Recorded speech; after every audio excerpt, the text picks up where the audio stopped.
Hello friends, അസ്സലാമു അലൈക്കും.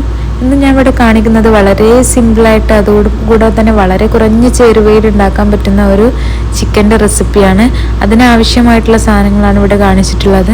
ഒരു സവാള, വലിയൊരു തക്കാളി, 2 പച്ചമുളകും ആവശ്യമുള്ളൂ. ഞാൻ ചെറുതായതുകൊണ്ട് 3 എടുത്തതേ ഉള്ളൂ. പിന്നെ ഇഞ്ചി വെളുത്തുള്ളി എടുത്തു വെച്ചിട്ടുണ്ട്. ഇവയെല്ലാം ചെറുതായിട്ട് സ്ലൈസ് ചെയ്ത് വെച്ചിട്ടുണ്ട്. ശേഷം ആവശ്യമായിട്ടുള്ള ചിക്കൻ കഴുകി വൃത്തിയാക്കി വെച്ചിട്ടുണ്ട്.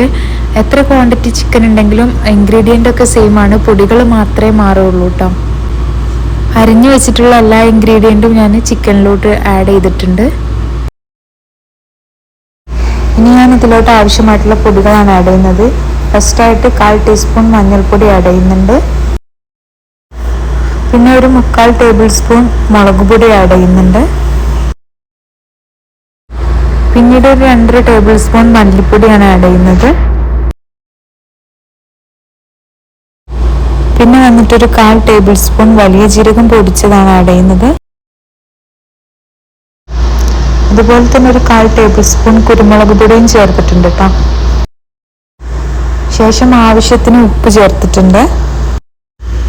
പിന്നീട് ഇതിലോട്ട് ആവശ്യമായിട്ടുള്ള വെള്ളം ചേർത്തിട്ടുണ്ട്. വെള്ളത്തിൻ്റെ അളവ് പ്രത്യേകിച്ച് അളവൊന്നുമില്ല, നമ്മുടെ ഗ്രേവിക്കനുസരിച്ച് നമുക്ക് വെള്ളത്തിൽ മാറ്റം വരുത്താം കേട്ടോ. എന്നിട്ട് നന്നായിട്ട് പൊടികളും വെള്ളവും ചിക്കനും നന്നായിട്ട് മിക്സ് ആക്കിയിട്ടുണ്ട്. ഇത് അടുപ്പിലോട്ട് മാറ്റിയിട്ടുണ്ട്. ഇവിടെ ചിക്കനൊക്കെ നന്നായിട്ട് കുക്കായിട്ട് വന്നിട്ടുണ്ട്. ഞാൻ ഈ ഒരു ഗ്രേവിയോട് കൂടെ സ്റ്റൗ ഓഫ് ചെയ്തിട്ടുണ്ട്. എനിക്ക് അപ്പത്തിൻ്റെ കൂടെ കഴിക്കാൻ വേണ്ടിയിട്ടാണ്. ഫൈനലായിട്ട് ഞാൻ ഇതിലോട്ട് താളിച്ച് വെച്ചിട്ടുണ്ട്. അത് വീഡിയോയിൽ കാണിച്ചിട്ടില്ല. നോർമലി നമ്മൾ താളിക്കുന്നത് പോലെ വെളിച്ചെണ്ണയിലേക്ക് ചെറിയ ഉള്ളിയും കറിവേപ്പില ഇട്ടിട്ട് തന്നെയാണ്. എന്നിട്ട് ഞാനിത് നന്നായിട്ട് മിക്സ് ആക്കിയിട്ടുണ്ട് കേട്ടോ. ഇതിപ്പോൾ ഞാനിവിടെ സെർവ് ചെയ്തിട്ടുള്ളത് അപ്പത്തിൻ്റെ കൂടെയാണ്. വളരെ ടേസ്റ്റാണ്, കുറഞ്ഞ ചേരുവയിൽ ഉണ്ടാക്കാൻ പറ്റുന്ന ഒരു ചിക്കൻ്റെ റെസിപ്പിയാണ്. ഞാനിത് അപ്പത്തിൻ്റെ കൂടെ കഴിക്കാൻ വേണ്ടിയിട്ടാണ് കുറച്ച് ഗ്രേവിയിൽ എടുത്തിട്ടുള്ളത്.